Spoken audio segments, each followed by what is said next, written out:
अगर कोई हिंसा करता है, नेता पर गोली चलाता है तो वो अपराध है, जघन्य अपराध है, उसकी निंदा होनी चाहिए। ऐसा कुकृत्य करने वालों को हर संभव हर तरह से कड़े से कड़ा सजा का प्रावधान करना चाहिए। लोगों के पैसा से प्रचार करना बंद कीजिए।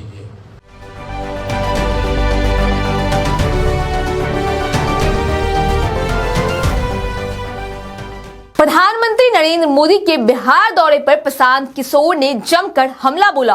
उन्होंने पहलगाम आतंकी हमले पर भी भाजपा को घेरा और कहा कि भाजपा आतंकी हमले को धर्म से जोड़कर समाज में नफरत फैलाना चाहती है।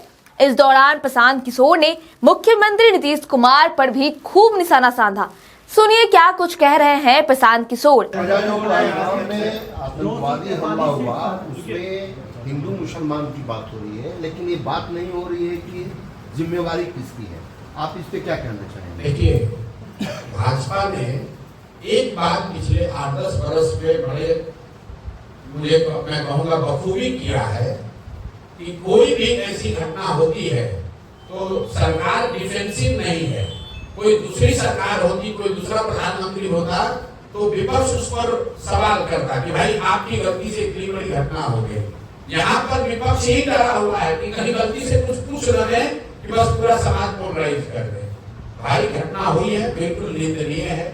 और पिछले 3-4-5 सालों में जो एक धीरे धीरे समाज में विश्वास बनना शुरू हुआ था कि कश्मीर में स्थिति सुधर रही है या इस तरह की आतंकवादी घटनाओं को जड़ से खत्म कर दिया गया है, इस तरह की घटनाएं नहीं हो सकती है। 2 दिन पहले हुई विभत्स घटना ने इसको फिर से बताया है कि आतंक और आतंकवादियों की जड़ें जो हैं वो गहरी हैं और वो लड़ाई अभी खत्म नहीं हुई है। और सिर्फ राजनीतिक भाषणबाजी और नारेबाजी से ऊपर उठकर इस पर और काम करने की जरूरत है। ये 2 दिन के पहले की घटना ने बताया है। बात किसी जाति, धर्म, पक्ष विपक्ष का नहीं है।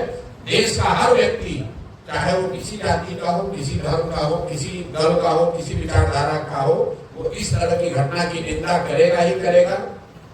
आतंक फैलाने वाले लोगों की ना कोई जात है, ना धर्म है, ना वो हिंदू है, ना मुसलमान है। आज से 15-20 साल पहले पंजाब में जो खालिस्तान की गतिविधि चल रही थी, खालिस्तान आंदोलन चल रहा था, तो हमने आप में से कई लोगों ने देखा सुना होगा कि बसों से हिंदुओं को उतार कर मारा जाता। वहां पर तो मारने वाले मुसलमान नहीं थे। तो चाहे मारने वाला सिख हो, हिंदू हो, मुसलमान हो, अगर कोई हिंसा करता है, नेता पर गोली चलाता है तो वो अपराध है, जघन्य अपराध है, उसकी निंदा होनी चाहिए। ऐसा कुकृत्य करने वालों को हर संभव हर तरह से कड़े से कड़ा सजा का प्रावधान करना चाहिए। मोदी जी का यही है। आतंकी हमले के मामले में देश को एकजुट होना चाहिए। ये गलत है और गलत का साथ किसी भी नजरिए से नहीं किया जा सकता है। उसका कारण चाहे कुछ भी बताया जाए। जहां तक भाजपा का सवाल है, ये लोग चाहे वो पुलवामा की बात हो या आतंकवादी का जनरल मामला हो, इसको धर्म से जोड़कर समाज में विद्वेष फैलाने की इनकी जो नीति और सोच है उसका नुकसान है। और उसका भी विरोध उतनी मजबूती से होना चाहिए जितना विरोध पहले की अपीजमेंट पॉलिटिक्स का होता है। अगर भाजपा वाले ये कर रहे हैं तो निश्चित तौर पर उनकी गलती है, उसका विरोध होना चाहिए।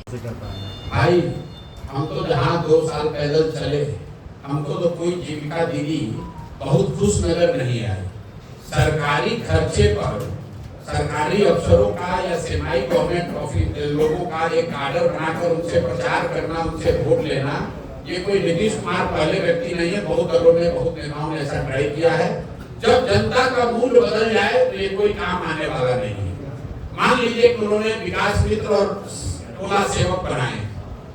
अगर विकास मित्र और टोला सेवक उनसे सरकार से सैलरी पा रहे हैं और शायद जदयू की मदद करना भी चाहे, ये अगर सच्चाई है तो ये भी तो सच्चाई है कि 50 लाख दलित महादलित परिवार को जो 3 डिसमिल जमीन मिल रही थी, उन 50 लाख लोगों में सिर्फ 2.34 मतलब 2.25 लाख लोगों को ही वो जमीन मिली है। आज 20 वर्ष के नीतीश कुमार के शासन के बाद दलित परिवारों को सिर्फ 2,34,000 परिवारों को ही 3 डिसमिल जमीन मिली, जबकि 2006 में नीतीश कुमार ने कहा था कि हर दलित महादलित परिवार के भूमिहीन लोगों को घर बनाने के लिए 3 डिसमिल जमीन दे दिया जाएगा।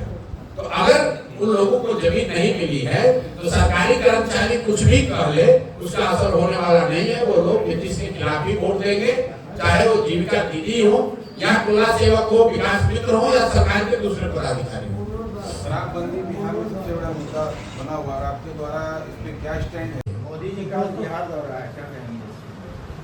मोदी जी का बिहार दौरा है तो ये कहेंगे कि मोदी जी विकास के लिए बिहार में क्या कर रहे हैं नहीं कर रहे हैं इस पर तो चर्चा हो न हो।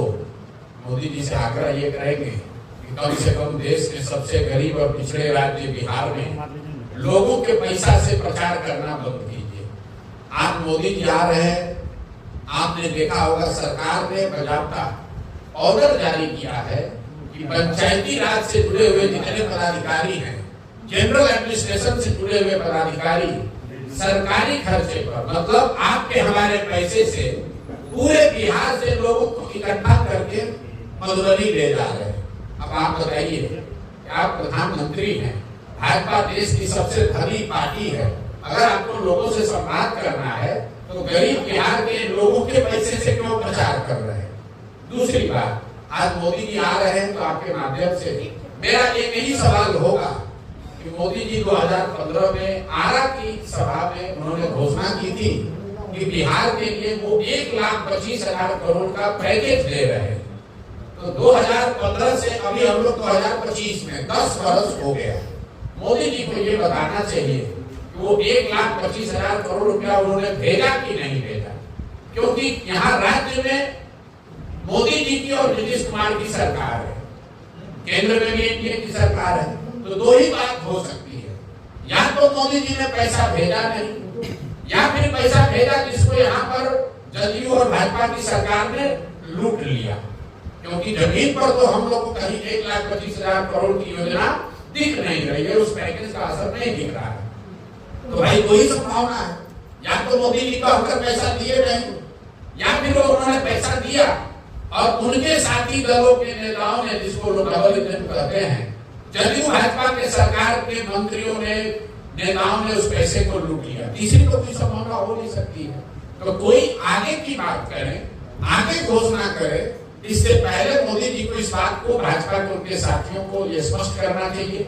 और आप लोगों से भी आग्रह करूंगा, मोदी जी तो आपसे मिलेंगे नहीं, प्रधानमंत्री हैं, लेकिन कम से कम जदयू और भाजपा के जो नेता मिले उनसे ये सवाल जरूर पूछिएगा कि सर वो 1,25,000 करोड़ आया नहीं कि आया और उसको आप लोगों ने सब मिलकर अधिकारियों के साथ लूट लिया, हुआ क्या, ये तो बताओ।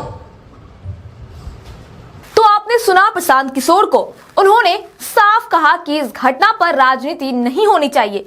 आतंकी हमले को धर्म से जोड़कर देखा जा रहा है, इसका कड़ा विरोध होना चाहिए। बहरहाल आपकी इस खबर पर क्या राय है हमें कमेंट करके जरूर बताएं। वीडियो को लाइक करें, सब्सक्राइब करें। ऐसे ही तमाम खबरों के लिए देखते रहे स्वराज पोस्ट।